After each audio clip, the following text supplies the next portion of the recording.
All right. So after a hard-fought draw in their final group game against Colombia, the Flying Eagles of Nigeria are now into the round of 16 of the Under-20 World Cup in Chile. Congratulations to the team.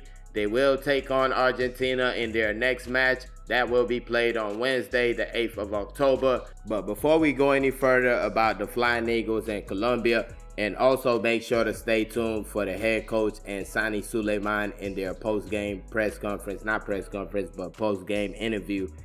Before we get into all that though, please make sure to like this video, subscribe to the channel. Thank you very much. So yeah, Flying Eagles of Nigeria play a 1-all draw against Colombia. Probably their best performance at the competition so far.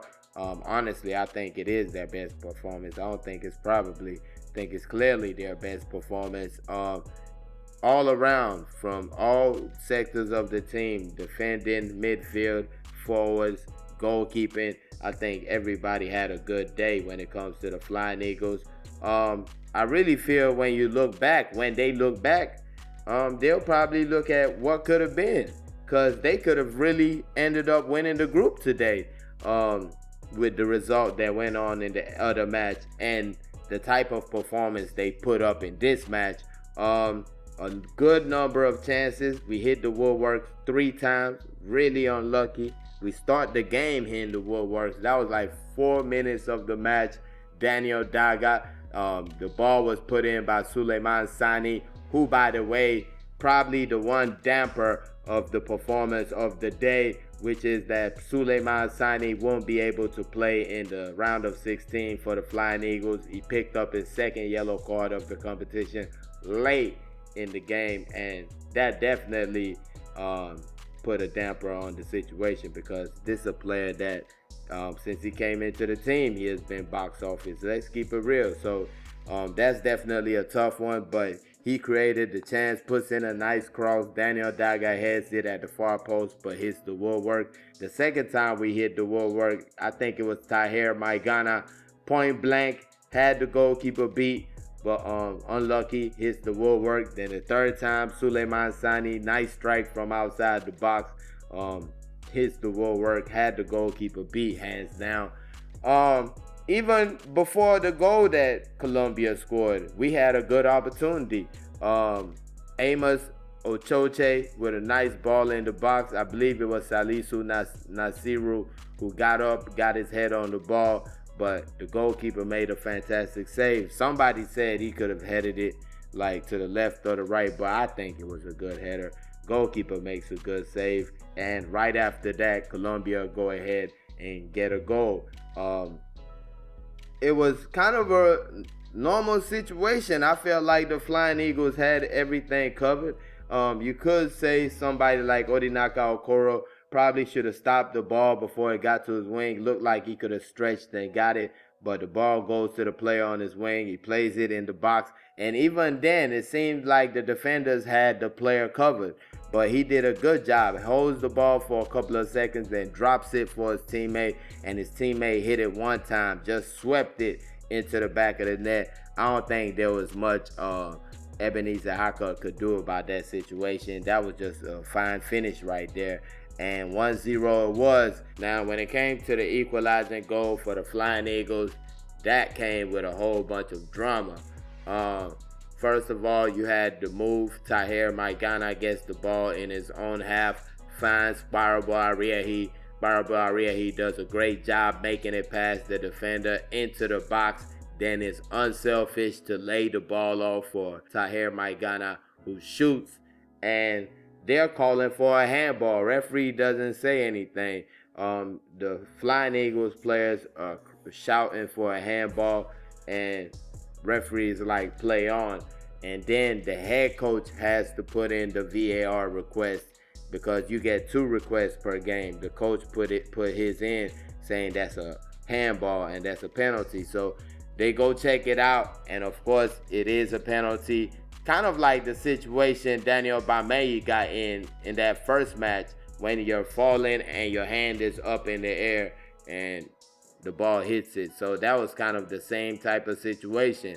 And of course, once the penalty is given, Daniel Bamei is the man that's going to be taking it. I was 100% confident that that man was going to put the ball in the back of the net. That's what he does. The high pressure moments, that's what he lives for. So I was sure he was going to handle business, and cool and calmly as you like, he slots the ball into the back of the net, 1-1 to score, and that's how the game ended. Only big moment after the goal was the Sani Suleiman yellow card, which you could say the coach should have substituted him, but we were also trying to get that win. We were trying to get the W at the end of the day, because if we had picked up the 3 points, that would have put us at number 1 in the group. So I can't really blame the coach for not taking him out. But let me know your thoughts on the result and how the Flying Eagles have performed so far in this competition.